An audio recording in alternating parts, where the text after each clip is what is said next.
Hi, everybody. Good evening. I'm sorry we don't have more chairs. We realized that we've come or reached our limit.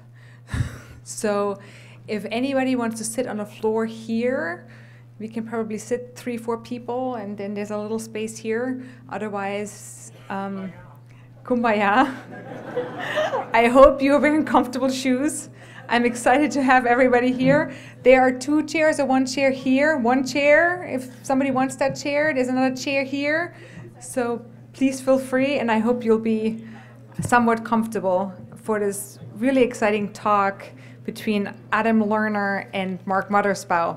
So welcome again. I'm Rafaela Plato. I'm the director here of the Contemporary Arts Center, and I'm so thrilled to have all of you here tonight. I think it's going to be a really special evening for Mark Mothersbaugh's opening of MYOPIA. There is an exciting schedule planned for the evening. There's square dancing and Mark DJing at 9 o'clock in the lobby, and then he's performing some of his music instruments. He calls them orchestrions on the 4th floor at 10. So there might be a little variation around the time, but we are trying to stick to the schedule as best as we can. And of course, it's amazing to see an exhibition of the visual output of one of the most creative minds of our time here at the Contemporary Arts Center in Cincinnati on 2 floors. And I want to introduce the person who thought of it, who made it happen. It's Adam Lerner. He's my counterpart at the Museum of Contemporary Art in Denver, but he has a much better title. His title is Director and Chief Animator. Isn't that cool? So I want all the creative people in this room to think about a cool title for me, because oh, you're so sweet. But you know, I think that's a really interesting task for the coming year, to think about great museum titles, especially in contemporary art. So Adam is the director and chief animator of the Museum of Contemporary Art in Denver. He has curated dozens of exhibitions and projects with contemporary artists such as Barnaby Furness, Liam Gillick, Isaac Julian, and Christian Markley. And he has also showcased the talents of mixologists, astrobiologists, shamans, cheesemakers, and pigeoneers. Somebody today in the office Googled what that is. We wanted to make sure that I pronounce it the right way. He's also the curator of the retrospective Mark Mothersbaugh MYOPIA. Known throughout the world as a founding member of the popular band Devo, Mark Mothersbaugh has been a prolific visual artist since before the band's inception and continues to create art to this day. He's the creator of the notion of de-evolution, the man who wore the Boogie Boy man on stage, the builder of unique music machines, composer of music for movies and television programs from Pee-wee's Playhouse to Wes Anderson movies to the Lego movie most recently. And he has created thousands of drawings, which you will see in the exhibition, sculptures, carpets, and prints. The exhibition that opens tonight is the first survey show of this prolific artist and showcases visually the unique and brilliant output of his extremely creative mind. I would like to thank US Bank for their generous support and our ArtSwave corporate partner, the Jacob G. Smitlab Trust at Fifth Third Bank. And I want to thank you all for your support. Without you, we would not be doing what we are doing. So thank you for your contribution, for your inspiration, and for your involvement. Here's Adam Lerner, the chief animator of the Museum of Contemporary Art in Denver. Hi. Yeah, well, I'm sorry that not many people could show up tonight. But hopefully you can tell your friends. We can get more energy over time. No. I'm thrilled to be here in Cincinnati in this presentation of the exhibition. It looks fantastic here. The exhibition is traveling, I think, 7 cities across the country, but I cannot imagine it looking better anywhere else. Really, it's really amazing here. You're very lucky for many reasons, And really, because the CAC is such a great organization, we in the contemporary art field, we do look up to what Rafaela and her team do here. It's really great work, and I want to thank the curator here, Stephen, who is a great partner in all this exhibition, and the amazing staff of CAC in making this exhibition wonderful. What I'm going to do is I'm going to introduce just Mark's overall body of work, so this way when we talk, it makes sense, like a baseline kind of thing. So most people know Devo, as I did, as the band with the funny red hats. If you know anything at all, and then you might know Mark Mothersbaugh as the guy in the center. If you're advanced, then Mark Mothersbaughologist, then you might know that he is the guy who scored the early Wes Anderson films, including things like Life Aquatic. You might know that he scored Pee-wee's Playhouse, or even recent blockbusters like the Lego Movie. But this exhibition demonstrates the continuity of his entire career, beginning before Devo and going through to the present. And he's been a lifelong maker in both music and art. And the story begins, just very quickly, when he enrolled in art school in 1968 at Kent State University. And many people know the story of Devo. It's commonly told, that of course Mark and his bandmates were at Kent State on May 4th, 1970, when the National Guard opened fire on student protesters, killing 4 of them. And Jerry Casale, Mark's future bandmate, speaks very eloquently, who was there, describing the trauma of seeing their classmates lying dead next to him, and therefore the beginning of the idea of Devo, that the world is not evolving, it is devolving. And hence, they did what people in the 1960s and early 70s did when they had a good idea. They formed a collective. They called this collective eventually Devo, and it was not so much a band as it was a group of people with an idea that they shared, that they expressed partly through music and partly through other things, philosophy, literature, and music. But Mark maintained his practice as a visual artist. His work was very influenced by the sort of art between the wars, the sort of Dada-esque collage. He would make these postcard-sized works that he would turn into prints. Now you'll see that the mask was a huge part of his art, the thread running through it. I met Mark in 2011, and I poured through 4 rooms filled with materials where I discovered these sort of common threads throughout. Of course, here is a picture of Mark and his bandmate Jerry Casale wearing masks, performing together in Jerry's apartment. After Mark found this mask that he calls Boogie Boy, he didn't go back to any other mask, and it became his lifelong alter ego, the man-child. Meanwhile, he's still making visual art, inspired very much by Andy Warhol. He was making these are decals that he would make and put up on campus. He was making decal art before decal art was a thing into the early 70s.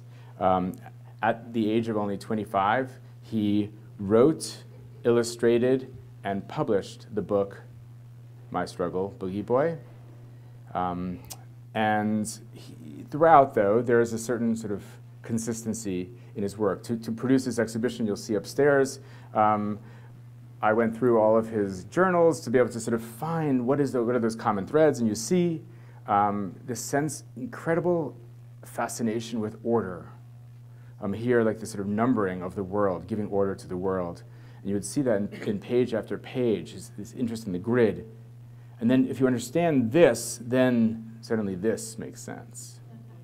And so you could see his obsession with order, but there is something else that always breaks from that, and that you always have, in addition to the sort of orderly aspect of Devo, you also have Boogie Boy. And it's very clearly in this picture, this tension in Devo. Even though we, in our minds, might think of Devo as just the robotics, the rigidity, actually it was a conflict. It was a tension between the rigidity, the robotics of repetition that you see here on the right, these figures whose mouths are covered, and the freedom of Boogie Boy, the sort of the expression, the break from the rigidity that's represented here. That is the very tension that you find in all of Mark's art, between this tension between order and the sort of like how we break from that, the chaotic, the childlike. Even in his early journal, you can see on the left here, this incredibly like rigid sort of grid, almost looks like this fake journal that he writes, but then this mutant figure below, and that's the tension that you see constantly in his work between this sort of the order and then what breaks free of that, the mutation. Which is why, as he continued to make all of his work throughout his career, the mutant was an important figure for him, because the idea of mutation represents change, also in a world that has a tendency towards following consistent patterns over time. It's the mutants that creates the possibility of newness, right? The mutation in evolution is the break from the order of the past. And so he began these photographs in the 1990s. He calls them beautiful mutants. And it's partly his obsession with bilateral symmetries. And they become consistent throughout his work. You can see here as in this portrait. And then a little bit later, he even does this Scion car. And these amazing two-rumped My Little Ponies. We'll take questions and answers later. Yes, they did. Yes, they'll. Are there any other questions? No, you're not. There are no other questions. Again, I didn't tell you about the structure. The way to work, by the way, is I'm just give this 10-minute introduction. Mark comes out. We have 30 minutes, him and I, question and answer, and then we have you guys, all you want. So his obsession with mutation partly explains his musical instruments. He creates these orchestrions that are like mutant instruments.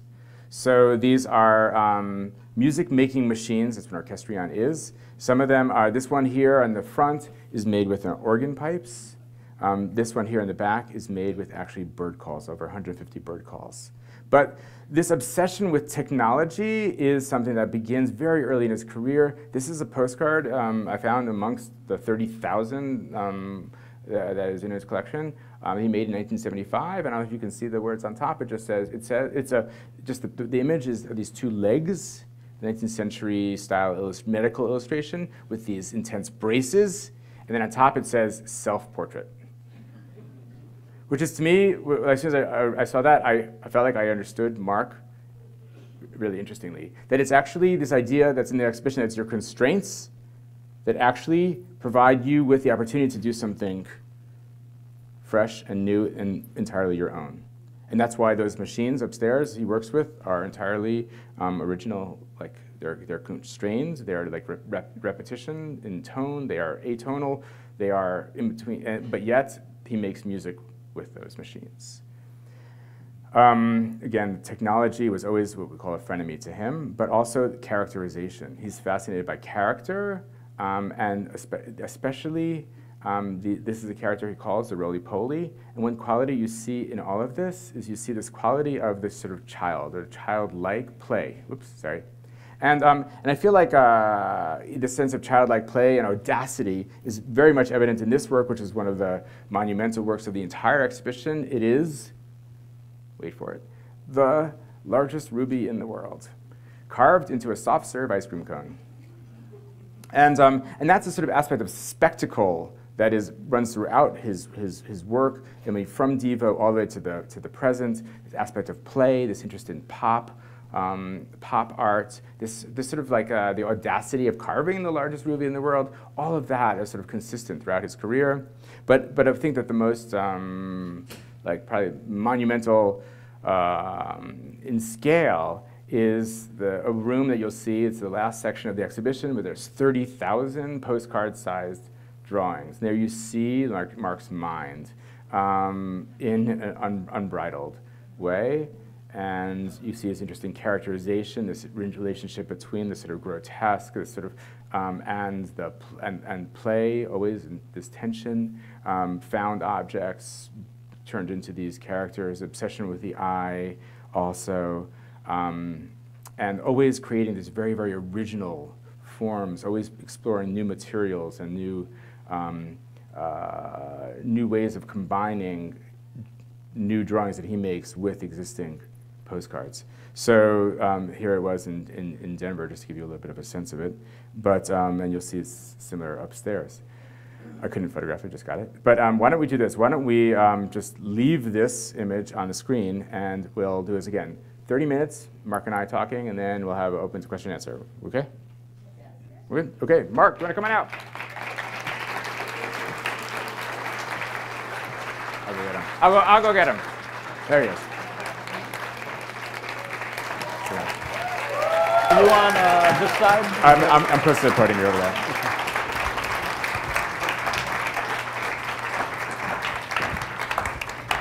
Great. Okay. I think that they're excited to hear you talk, Mark. Mark, why don't you start off by just saying a little bit about what is the relationship between music for you and art? Making music and making art. It's all the same thing. It all comes from the same place as far as I'm concerned.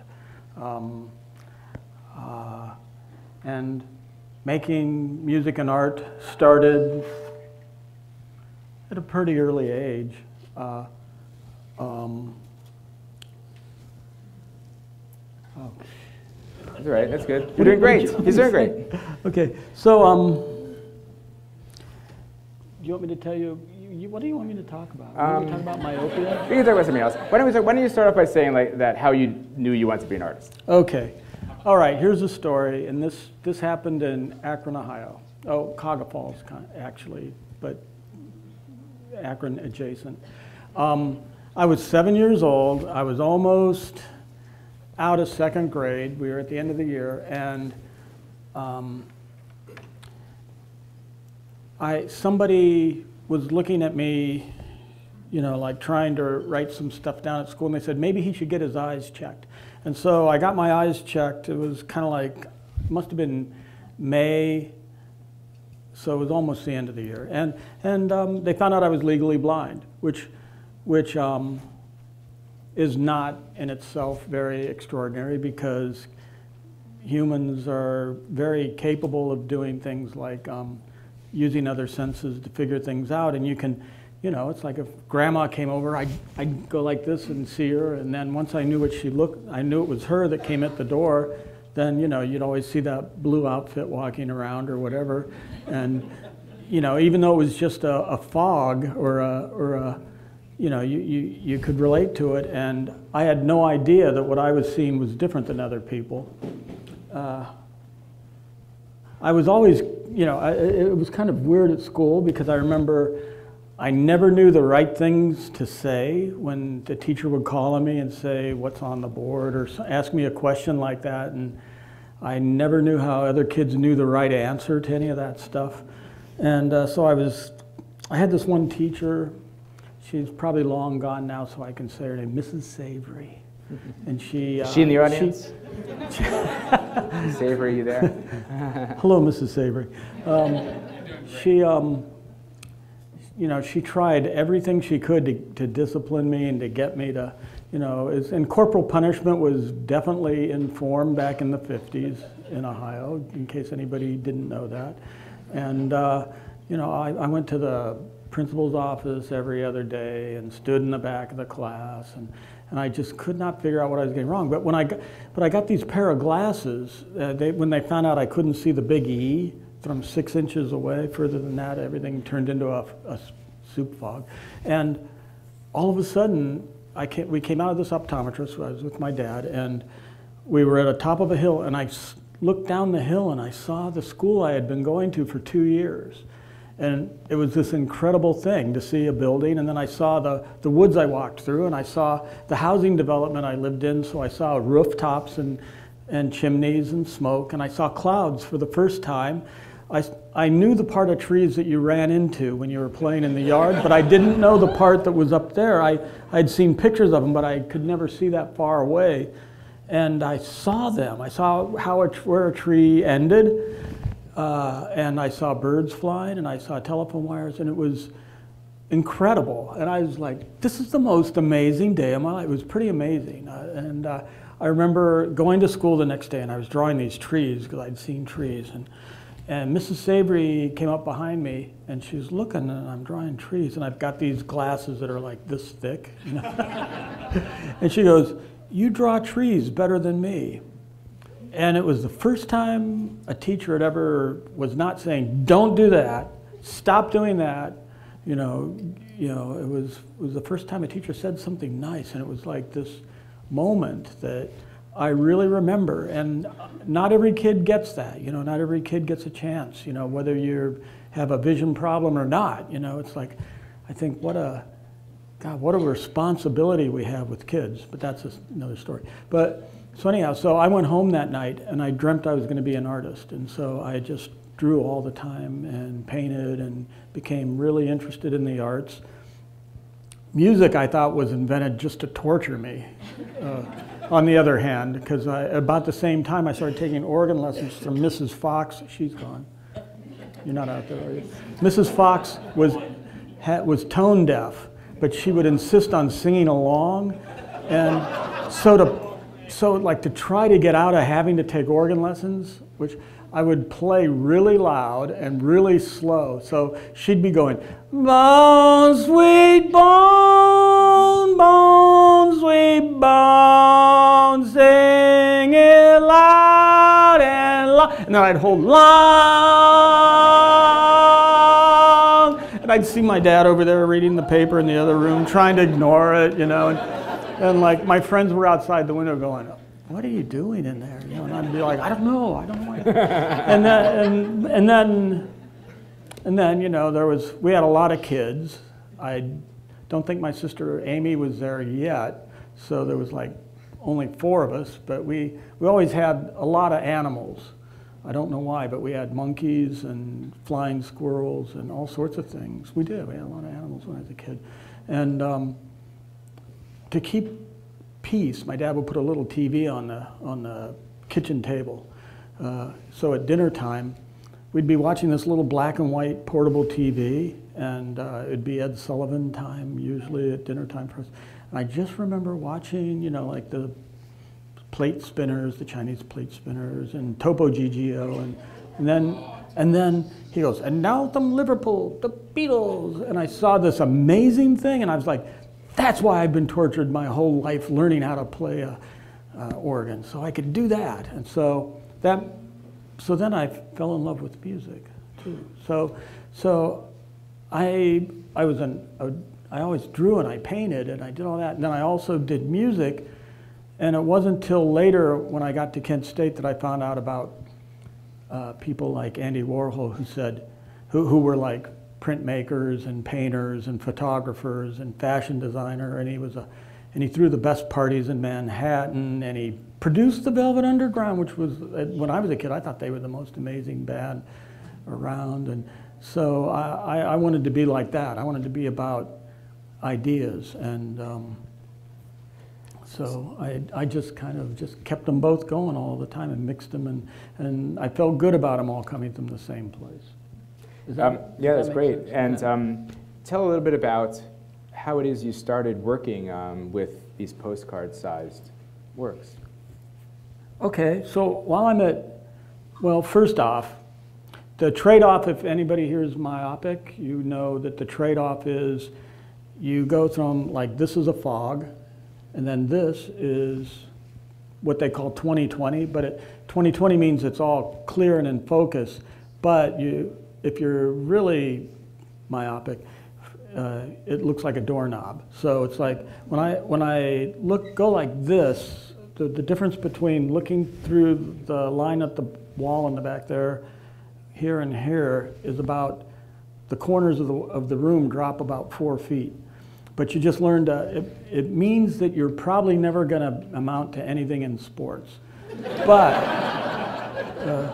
but you know, it does help you with other things. And wait a minute, where were we talking? About postcards. Oh, postcards. Okay.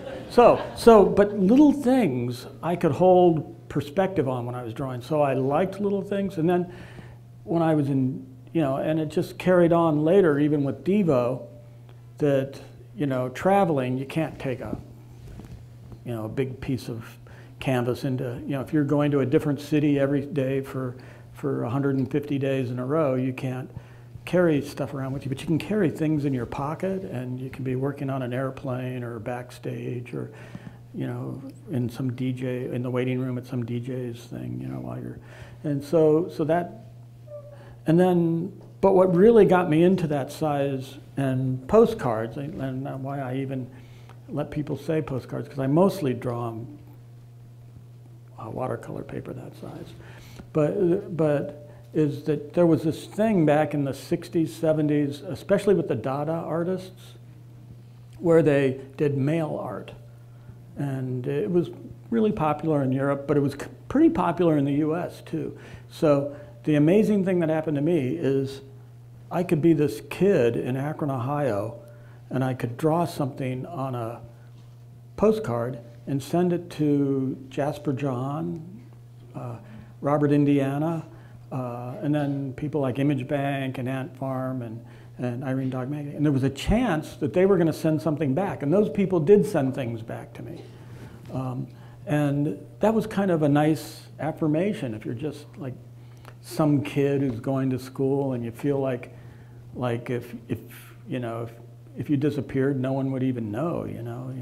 It's that time in your life when you're like that. And it was kind of amazing to get stuff back from. So I liked that format. So I was working on that format and sending stuff out. And then I realized it was that I was writing about things that had happened that day, and things that I was writing lyrics, and I was doing collages and things. And I thought, wait a minute, this is kind of more like a diary. So, being the nerd that I was a stamp collector and found these, I knew that there were these red binders that would hold 100 pieces of paper that size in our archival binders, and you could get fairly inexpensively at the stamp store. So when I got a stack of them, I'd go buy one of those binders, and I'd fill it up, and then I'd just put it on a shelf, and then that was like the next part of my.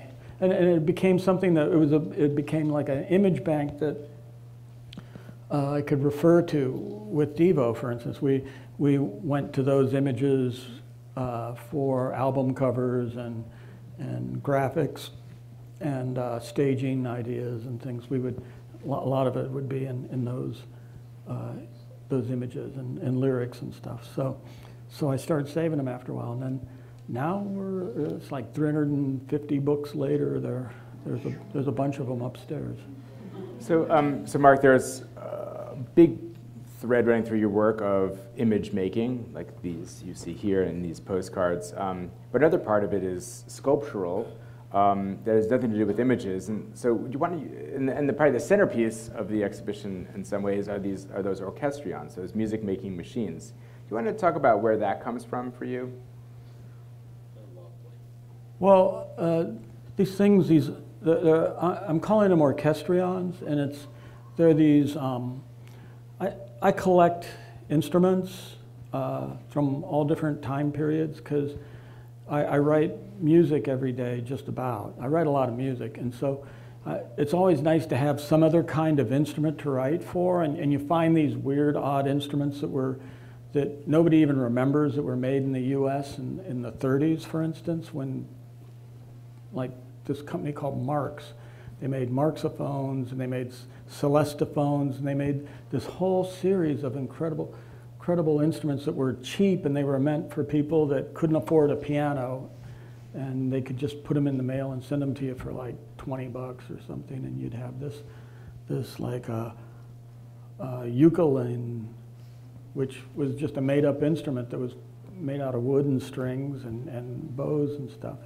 and some of them are pretty amazing. But I collected all this stuff for a long time now. I've collected instruments, and I started realizing that all these pipe organs around the world are being decommissioned because it's so expensive to keep them going. You know, it's like churches are like, oh my gosh, to have somebody come over and repair the bellows, it's going to cost us $700 or $5,000 maybe if it's a total redo, and we can just buy a little, you know, like Casio keyboard for $250 that's got a setting on it that says pipe organ, you know, and so you know, it's like you just set it on top of the organ that's not working, and then the organist just looks at it and goes, okay, and then they play it, and it's in tune, and every note plays on it, and it's, you know, a done deal.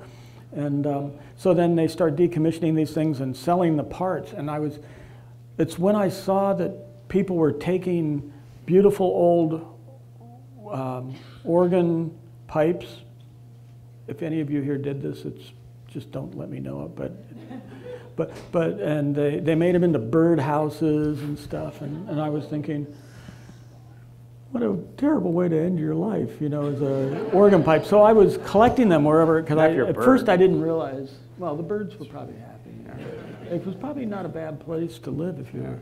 But I didn't know that there were going to be so many of them, so I couldn't collect them all. But I did collect, I don't know, thousands of pipes for organs. There's a guy up in Northern California who keeps threatening to send me storage bills, so because he took a bunch of them into his place, not realizing what he was in for. And we have room for them in Cincinnati. Okay, well, there's right here in this museum. Well, you be careful what you offer. There's a lot of room. I have a serious problem with collecting things. So. And what about the bird call? Okay. So part of this thing upstairs, it's an orchestrion. Part of it's this thing that's like a collection of like doorbells, and it's like a Unifon or something, and it's electronic, and the pipes are all are controlled by electronic. They're air blown through them, but there's these bird calls up there, and I've collected bird calls for a long time. And as a matter of fact, back when the industrial age was first happening in England, and the soot in the air was killing all the birds in the air, people could do these. They could buy these boxes where you cranked them up, and for about 15 minutes, it would make different kinds of bird chirps and warbles, so that you'd feel like everything was normal again when you were out in your garden. And I found some of those, and then I just collected bird calls in general. So I have a couple hundred bird calls, and Wes Anderson, he's a filmmaker. I'd done about 5 films with him, and he sent me some footage for another movie called Moonrise Kingdom, and it had these little kids running away from camp. And the footage he sent me first was kind of shot up in a tree or something, on a crane or something, because it was looking down at the kids running through this woods.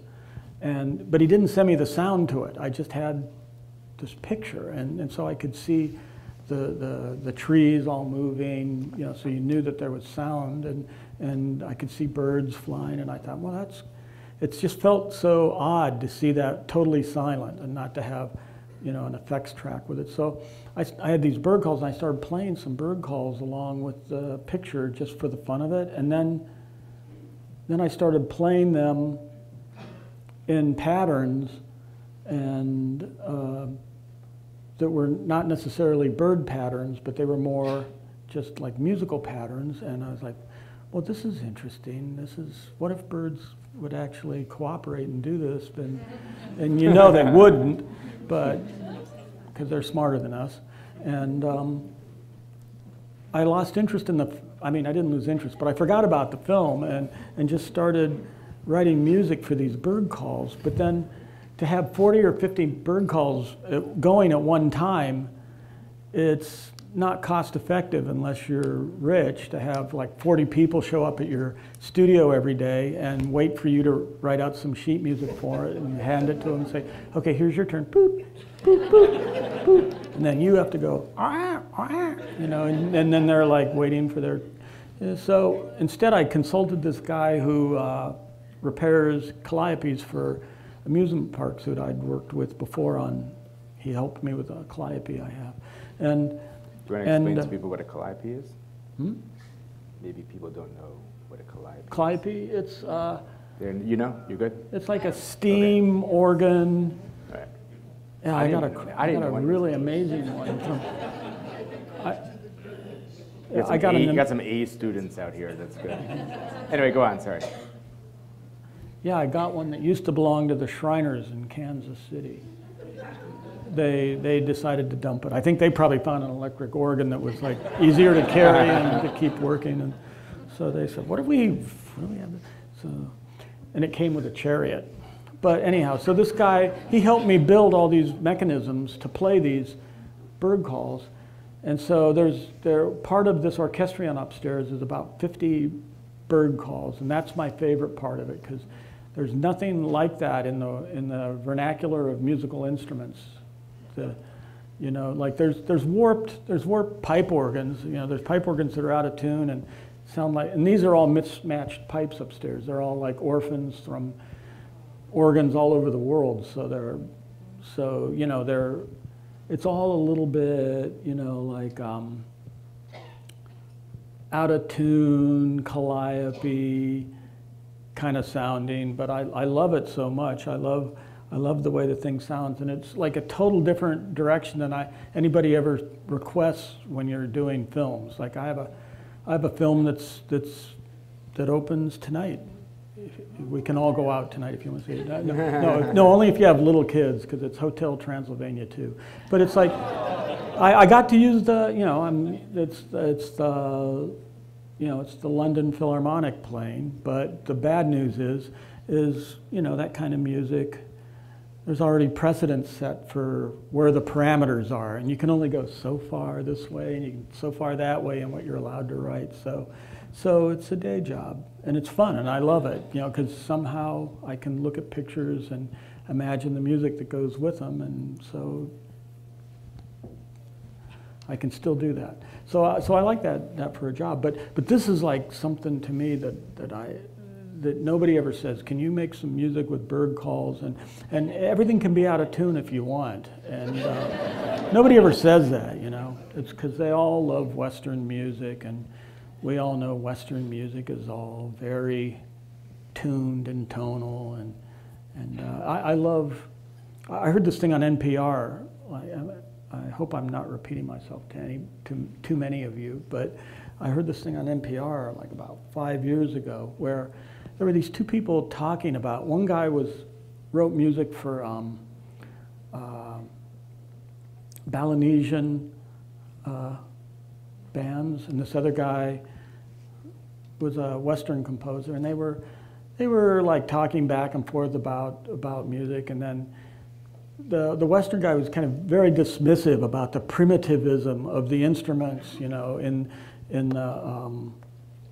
the Balinese orchestra and the gamelan band, and the gamelan composer listened to him for a while, let him speak his piece, and then he said, well, you know what we think about your Western music? We think of it as dead music. And I'll tell you why, because we feel like the spirits of music live in the dissonance and in the clanging of our different instruments. And you're right, our instruments aren't tuned like yours are, but yours are tuned so that everything's dead.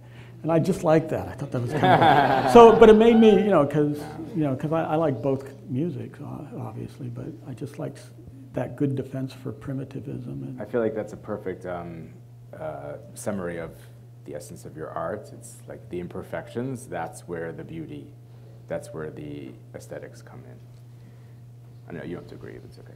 But no, but somebody backstage said to me while I was waiting back there, and they said, does it feel odd to have somebody out there talking about your art like that? And I said, no, it's reassuring. so. So let's open it up to questions.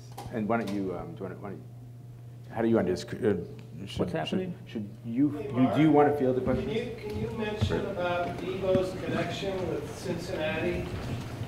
Oh, yeah. And real quick, we have microphones tonight because we're recording everything. Oh, sorry. So we have two people who are walking around this microphone. Please repeat your question in the microphone. Like we have it for you. Okay, all right. Sorry. Thank you, Stan. Yeah, Mark, could you talk about Devo's connection with Cincinnati? Okay. You know, we're like this band, we're artists, and we're thinking we're Art Devo, and we're gonna have a factory that's a clearinghouse for art ideas right here in a factory town in Akron, Ohio, and you know, but the idea of how do you make a record in Akron, Ohio, I had no idea, you know. It's like, we're like, what's a record company? They must be in Hollywood, maybe there's some in New York. Where else are they, you know? London? Nobody, none of them are putting out music that sounds like ours, so you know, we didn't know where to find it. And then we thought a recording studio, you know, we didn't know anything about that. So we just recorded on a 4-track recorder in a living room in Akron some music, and then we found a place called Queen City Records that pressed vinyl. So it was like, I don't know, there was like 24 or 34 cents a piece or something to make 45s back in those days. So we got 1,000 records. And I remember the day that we got in a car and drove from Akron down to Cincinnati, and we're like getting closer and closer, and everybody in the band that was there, we were all getting nervous, and you're getting that thing like people get, you know, before they before an adoption or something, you know, where you're all like, oh, you know, and we were all like really excited, and we went to this grimy old building. I don't remember much about it other than I remember it looked like it was like had a big tall, I can't remember what it really looks like. If I saw it now, I'd go, that's Queen City Records, but it was, I remember it looking like I was at the City of Oz when I got to Cincinnati, and then we went up the stairs and we got the records in 5 cardboard boxes that held 200 discs each, and we got them outside and we ripped them open like feral beasts and pulled out a 45 that said Devo on it. And it was like, it was so affirming as an artist. It just felt like, yeah, we did it. We did it. And so Cincinnati, coming back here, there's such a nice, to me, there's such a nice feeling of there being something, you know, kind of coming full circle. And the fact that your museum was so gracious as to invite me in here, I'm very honored to be here the next month or so, and especially to be here with you guys tonight. So thank you very much for having me.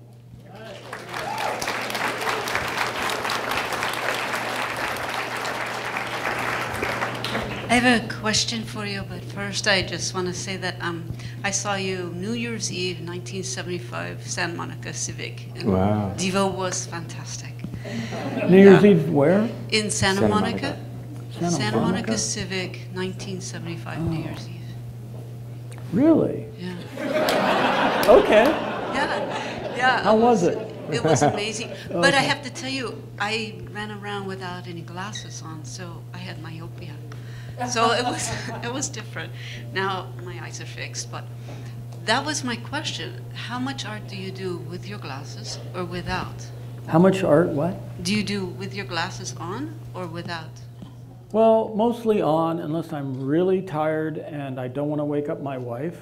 And then sometimes I'll draw something with a light down really close on my side of the bed. And it'll disturb her, and she'll like, is it time to get up or something like that? And I'll go, no, everything's okay. She'll just, you know, like, go to sleep. First of all, I just wanted to thank you for acknowledging your art teachers. As a teacher, I worry every day about the comments I make to my students, because on one hand, I have the politicians and the legislators telling me that I have to do this. I have administrators that are saying I must live up to this standard. And then I've got kids that I know are just doing the best they can and they want to express themselves. And that's the part of art that I love. But I'm being constantly evaluated on all these other levels.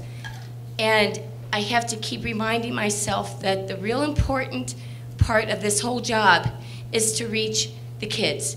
And to hear you say at this point in your life that you still remember those people who touched you that way, I just want to thank you for that, because it makes me realize that my job is more important than all the other crap they keep heading down. Thank you. I'm sorry. Okay. Okay, I'm sorry. I'm doing ecstasy too, so. It's okay. Enjoy yourself. All right, can we delete? Will the jury please delete the previous comment? So I'm an engineer, so I don't really know anything. But I do like chaos. My daughter is a young artist trying to make it. What do you think, when you look back when you were young and trying to figure it out? How did you view how you came to be what you are? And what would you do the same or different? Your shirt looks like it has suspenders, like you're wearing suspenders. Did you know that? I do know that. Thank you. Yeah, that's a very nice shirt.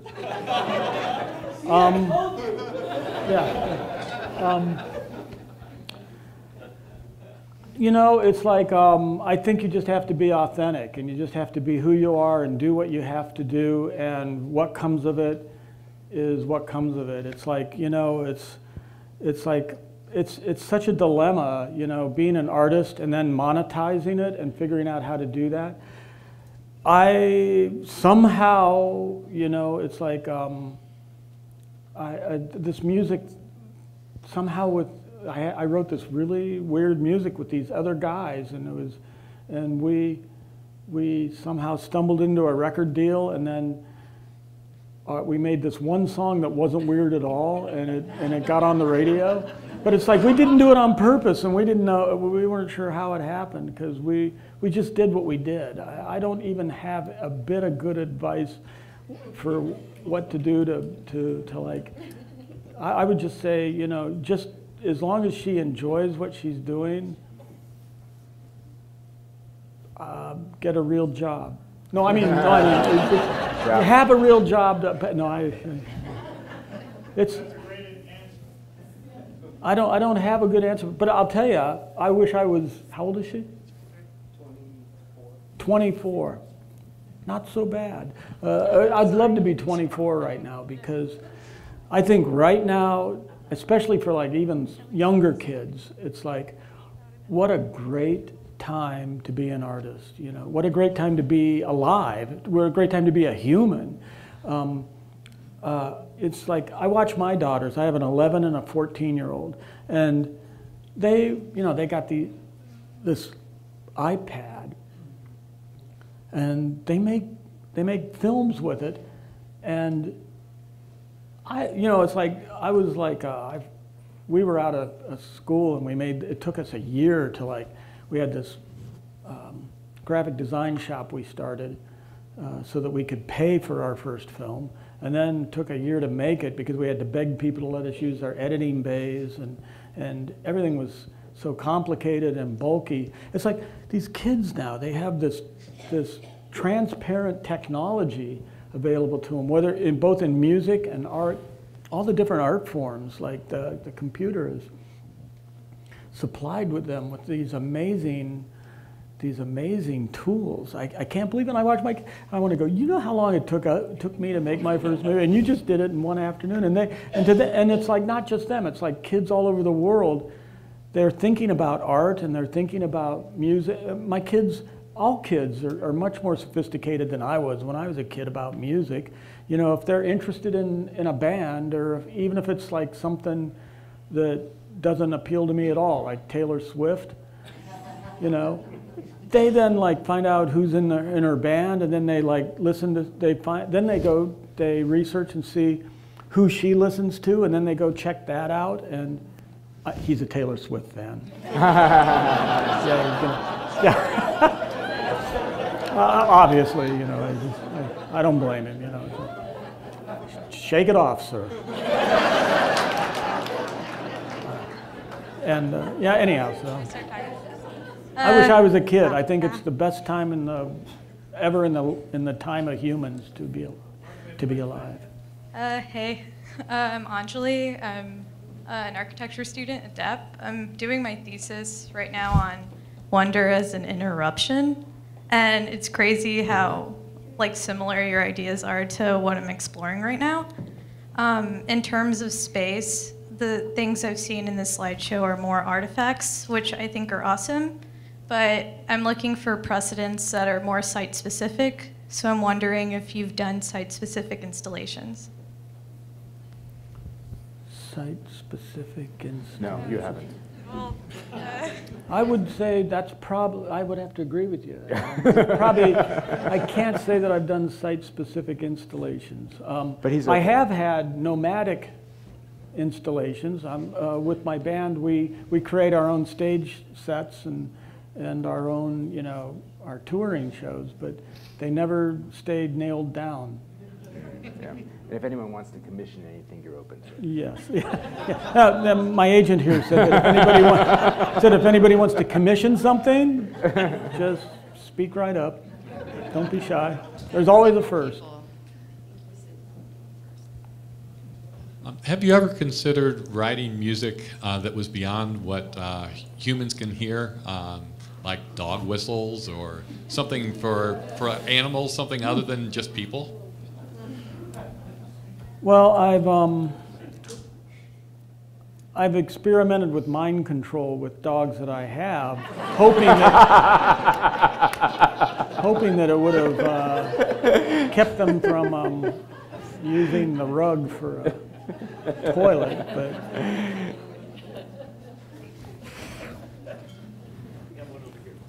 It's like as I get older, that realm of hearing that a human can hear for me is even smaller. So it's like I'm even just trying to keep up with healthy humans. After 30,000 postcards, what's your favorite drawing medium? My favorite drawing medium? Did you say? Yeah, pen and ink. Japanese pens, Sharpies. Well, let me see.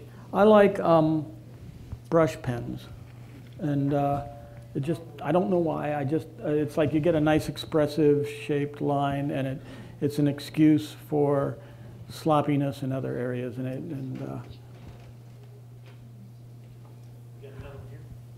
yeah, I'm just curious, you have done so much in so many different mediums, and I'm curious. I'm old, man. I hear what you. happens.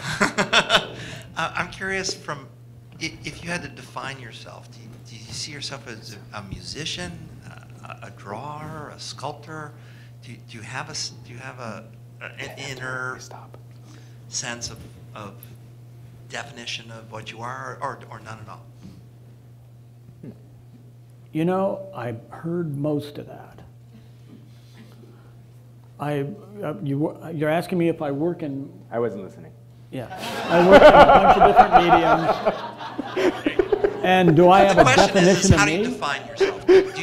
Are you a musician? Are you an artist? Are you, you know, I'm a concerned citizen reporting on the state of de-evolution on the planet.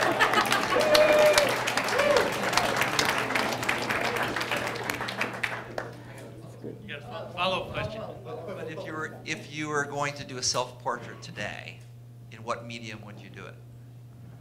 If I was going to do a self-portrait today? Yeah, what medium?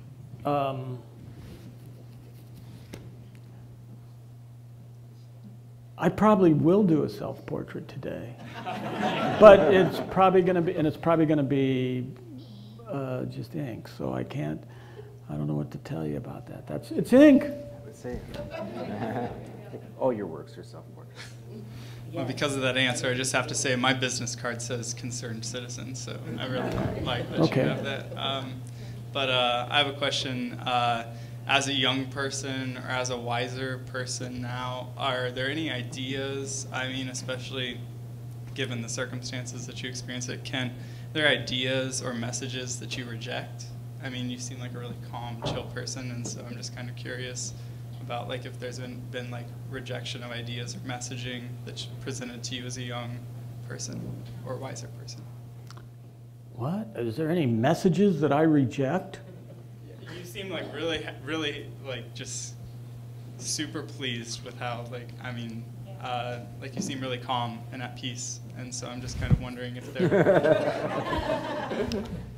Well, I'm exhausted, actually. If that passes for calm and at peace, I'll go with it. That sounds pretty good.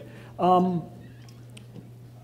know, it's like I find myself both wanting to comment on humans all the time, and I do, but at the same time, like as soon as I have a feeling about somebody, then I can also say, but there is another side, you know, and it's complicated being a human, you know. I'm not sure where we're going with this, but are there any messages you reach? I don't have a good answer for that. I don't know. There probably are. Ask my wife. She could probably give you a list of things. So I think we have time for one more question. Oh, it would be mine. All right, let's make it a good one. I'll be touring this for about 3 months. What would be I'll be touring this for 3 months with school-age kids, so adults and all kinds of stuff. What do you think would be your key theme, question that I would impart to them?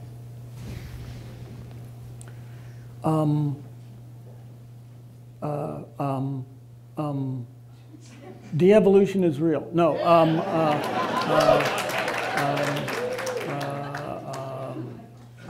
I don't know.